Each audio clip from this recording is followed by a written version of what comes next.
It began on a morning the world had already dismissed, Christmas Day, a time when ports are quiet, watch rotations are thin, and attention drifts elsewhere. That was the first risk, because conflict does not always announce itself with alarms or gunfire.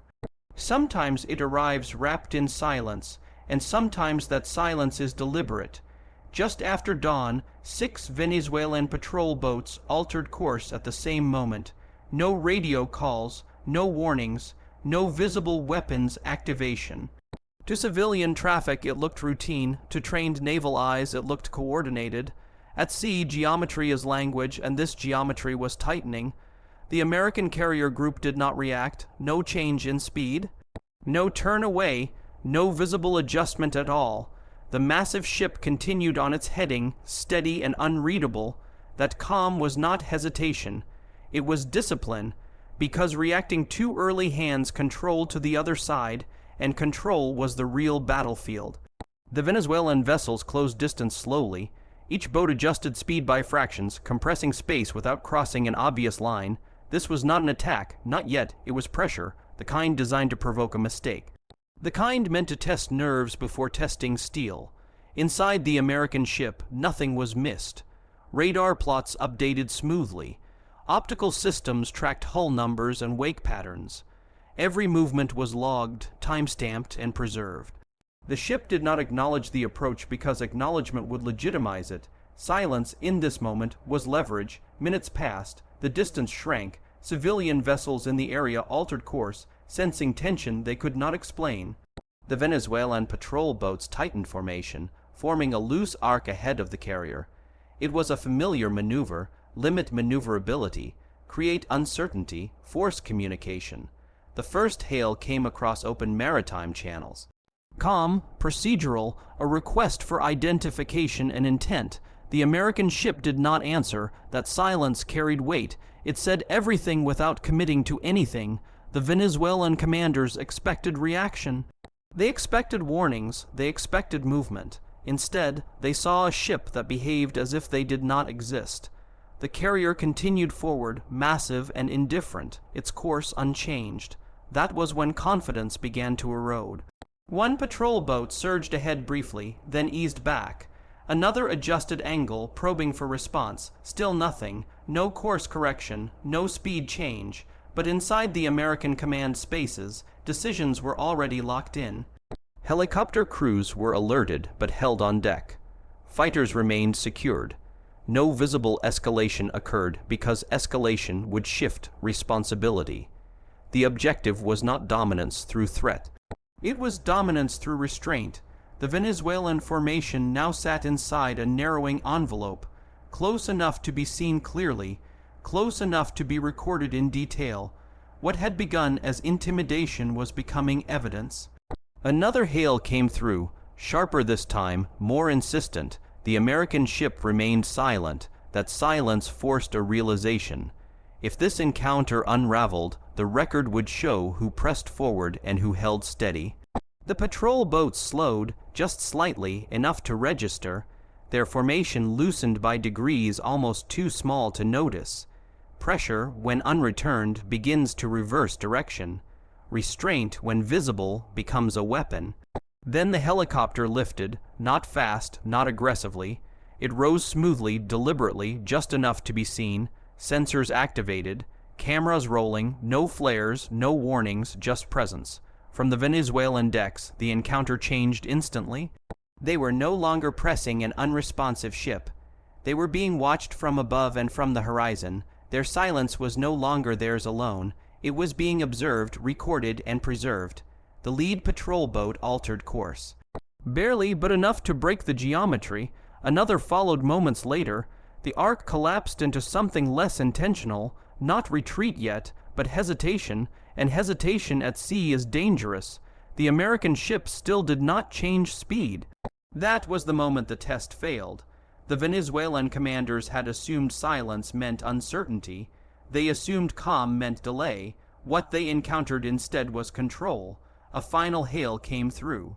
Softer now, procedural, it offered clarification rather than confrontation.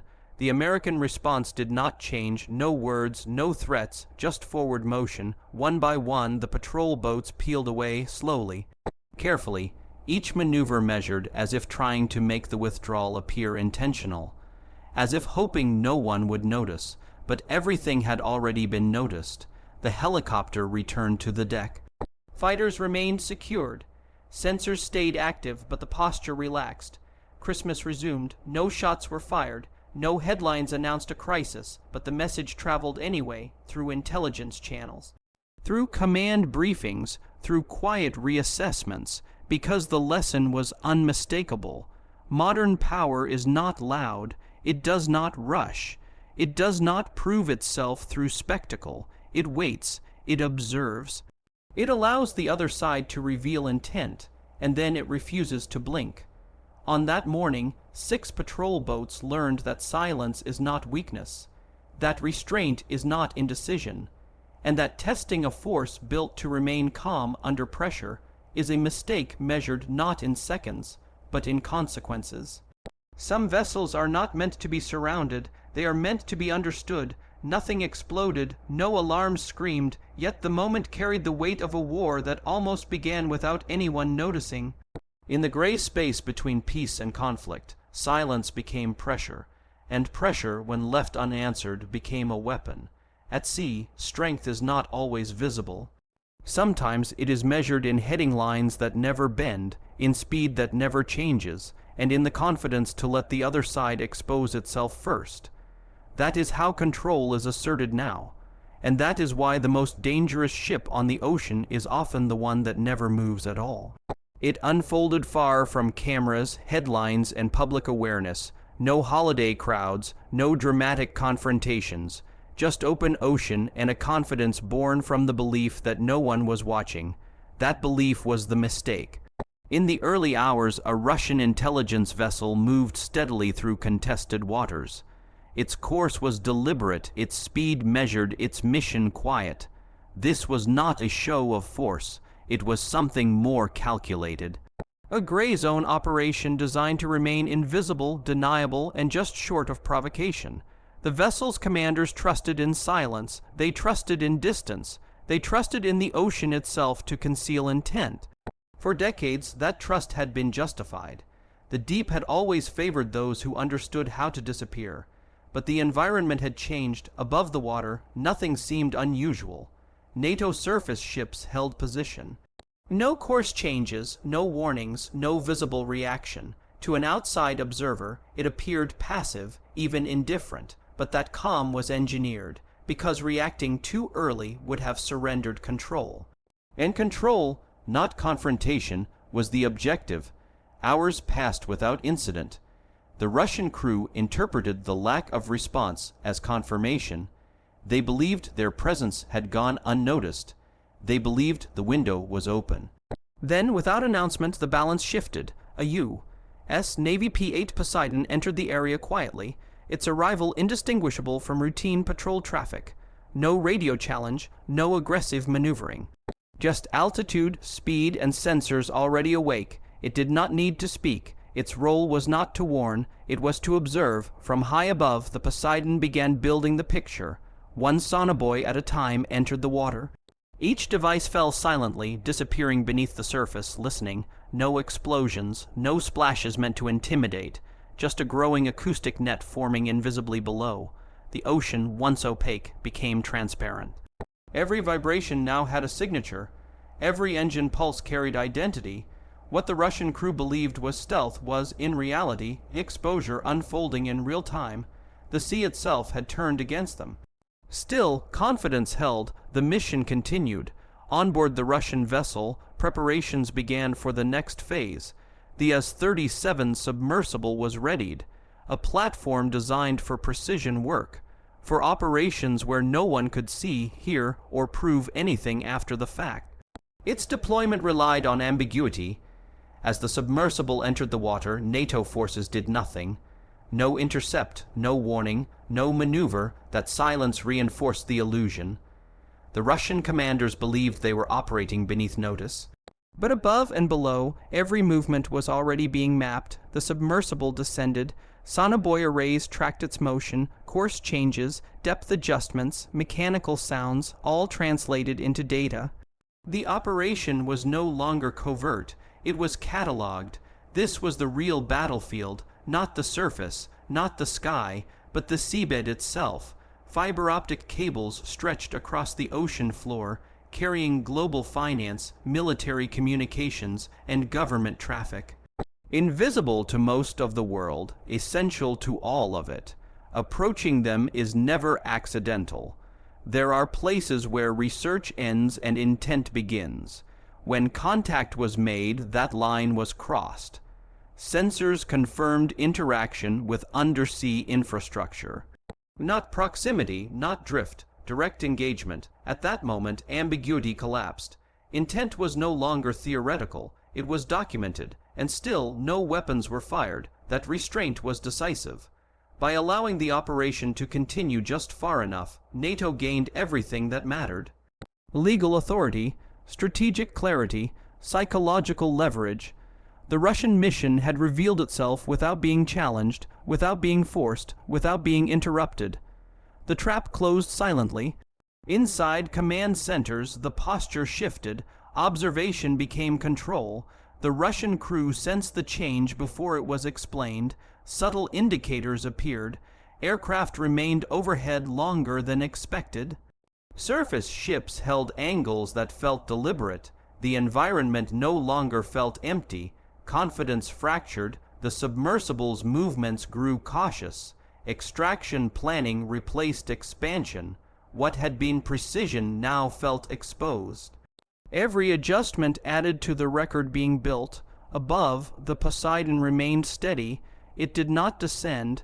It did not threaten. It simply stayed, and that presence delivered a message more powerful than any broadcast. You are seen. When the submersible began its return, it did so under continuous observation. No interference, no pursuit, just visibility, the kind that strips confidence without escalating conflict. Recovery operations were careful, almost hurried. Movements once rehearsed now felt constrained. The Russian vessel prepared to withdraw, knowing the mission had changed irreversibly. It had not failed because of force. It had failed because it had been allowed to continue until denial was impossible. Silence had done what confrontation could not. In the gray zone of modern conflict, this is how battles are decided. Not through explosions, but through awareness. Not through speed, but through patience. The side that understands first does not need to strike. Once intent is exposed, the outcome is already set. This incident was never about one ship or one cable. It was about escalation control in an era where war no longer announces itself with fire. Naval power is no longer measured only in tonnage and missiles. It is measured in who sees first, who records first, and who forces the other side to stop. The Russian strategy relied on obscurity, on plausible deniability, on the belief that no one could prove intent before the mission concluded. That belief is becoming obsolete. The ocean is no longer dark. Sensor fusion, airborne surveillance, and undersea monitoring have collapsed the margins where ambiguity once lived. Every move leaves a signature, every pause is logged. Every assumption of invisibility now carries risk. NATO did not block the operation, it let it speak for itself, and once it did, escalation became indefensible. Withdrawal was the only rational option. To allies, the message was reassurance. To competitors, it was warning. To neutral observers, it was demonstration, control without spectacle, dominance without noise. This is the quiet transformation reshaping naval warfare. Future encounters will follow this pattern, silent approach. Calculated pressure, a moment where someone must decide whether to continue or pull back. The side with better awareness will decide the outcome without firing a shot. War no longer begins with who strikes first. It begins with who understands first, and in this encounter, long before any course changed, that decision had already been made. War did not announce itself that day. There were no explosions, no alarms, no frantic radio calls racing across the sea. But something was wrong, and those who understood the language of modern warfare felt it immediately. The ocean was calm, too calm. In contested waters, calm can be deceptive. It hides movement, it masks intent, and it invites miscalculation. The first indication came not from a weapon, but from awareness. A NATO maritime patrol aircraft, a P-8 Poseidon, appeared on radar at the precise moment it was meant to be seen. Until then, it had remained distant, indistinct, just another aircraft among many. But now it was visible, deliberately so. This was not aggression. It was exposure. For hours, Russian naval forces had operated under the assumption of partial invisibility. Their movements were careful, their posture confident. A specialized submersible had been deployed quietly, its mission protected by silence and the belief that observation had limits. That belief was outdated. The P-8 did not maneuver toward them, it did not issue warnings, it did not descend aggressively. It simply maintained position, sensors active, collecting everything, acoustic signatures, movement patterns. Timing, intent. The message was subtle but unmistakable. You are not alone. Below the surface, the Russian operation continued, but the psychology had shifted. What had felt covert now felt watched. Every action carried weight. Every second added to a growing record. Then came desperation tactics. Green laser emissions cut across the sea surface, aimed deliberately toward NATO platforms, not weapons, not attacks, but intimidation. The kind designed to provoke reaction without crossing a line. The kind used when confidence begins to crack. Laser dazzling is not about damage. It is about forcing response, about drawing attention. About reclaiming psychological initiative. It failed. NATO ships did not alter course. Aircraft did not break formation. No warnings were broadcast. No escalation followed. Com held the line because overreaction would have handed control back to the other side.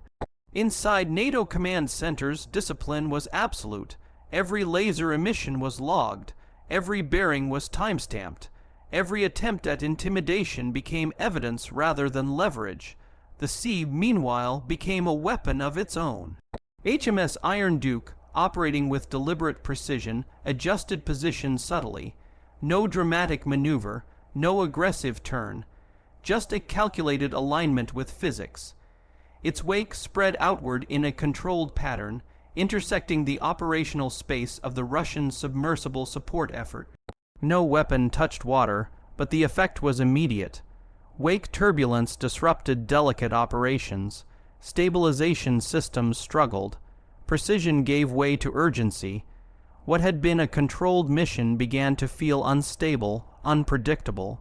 Physics replaced firepower. This was dominance without violence. Above, the P-8 maintained its orbit. Below, sensors tracked every adjustment. On the surface, NATO ships remained composed, unreadable. The Russians now faced a reality they could not dismiss. They were exposed. The submersible, once deployed with confidence, was now operating under constant observation. Every movement narrowed options instead of expanding them. Retrieval plans replaced mission objectives. Control was slipping. This was the turning point, not marked by sound or spectacle, but by realization. The Russian crew understood something fundamental had changed.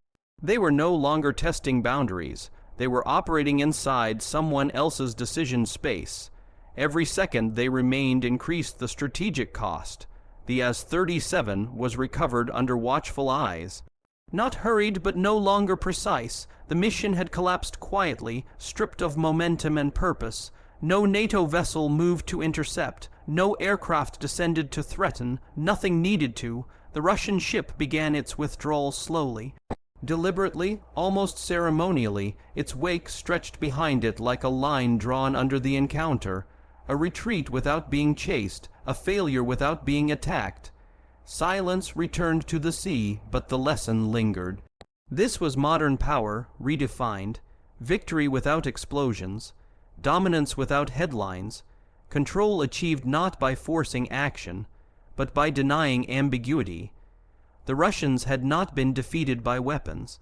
They had been defeated by awareness, because in contemporary warfare, the moment intent is exposed, options vanish. Every move had been recorded, every tactic observed, every attempt at intimidation neutralized by composure. NATO did not need to respond aggressively. It allowed the mission to defeat itself. This encounter would never trend on social media. It would not dominate news cycles, but inside military academies and strategic briefings, it would be studied closely. Because it revealed a truth that defines the next era of conflict. Power no longer needs to announce itself. It does not need to rush. It does not need to strike first. When dominance is real, it waits. It observes. It allows the opponent to reveal intent, then quietly removes every acceptable option. The ocean has changed. The shadows beneath it are thinner. The margins where deniability once lived are shrinking. Sensors see farther. Systems listen longer. Silence no longer guarantees safety. For Russia, the lesson was sobering. For NATO, it was confirmation. Control is not about escalation. It is about restraint backed by certainty. HMS Iron Duke did not fire a shot. The P-8 did not issue a threat. NATO did not chase retreating vessels or demand acknowledgement. None of that was necessary. The mission ended because it could no longer continue without consequences. That is the new definition of victory. In this kind of warfare, the most dangerous force is not the one that moves first. It is the one that never needs to. Because when power is absolute, silence is enough. And some missions are not meant to be stopped. They are meant to be exposed.